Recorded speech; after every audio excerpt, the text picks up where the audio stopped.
నీ నాట్య సాధన ఇంకా పూర్తి కాలేదా? నాట్య సాధనకి పూర్తవడం అనేదే లేదు నాన్నగారు. చేస్తూనే ఉండాలి. కాళ్ళు కదిలినంత వరకు, చేయగలిగినంత వరకు అడుగులు పడుతూ ఉండాలి. అమ్మ తిడుతూ ఉండాలి. మీరమ్మకు అడ్డు చెబుతూ ఉండాలి. చాలేవే, నేను తిట్టేది నీ నాట్యాన్ని కాదే, నీ అల్లరికి వాగుడికి. ఆ వాగుడే లేకపోతే ఇంట్లో సందడే ఉంది పూర్ణ. కోయిలకి పాట, నెమలికి ఆట, మన బంగారు తల్లికి మాట. అదే అందం. బాగా చెప్పిన నాన్నగారికి నాట్య భంగిమలో నమస్తులు. ఒరే రంగా, నీ తోటలో కొబ్బరి బొండలో నీళ్లు నీ మాటలాగా మంచితనంలాగా భలే తీయగా ఉంటాయిరా. పువ్వులైతే రంగ నవ్వులాగా అందంగా ఉంటాయి. పువ్వులు కదలేవే, కొబ్బరి నీళ్లు తీయగా చల్లగా రుచిగా ఉంటాయి. చాలు చాలు ఆపండి. మీకు అప్పనంగా వస్తే ఆవు పేడైనా కమ్మగా ఉంటుంది. ఇదిగో తయారు. లక్ష్మి ఇంట్లో పూజకి పూలు అవసరం అని చెప్పింది, వెళ్ళేటప్పుడు ఇచ్చేసి.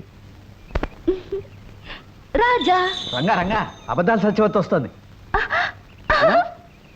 ఓసి నీకులకు కాకినాడ సంతకళ్ళ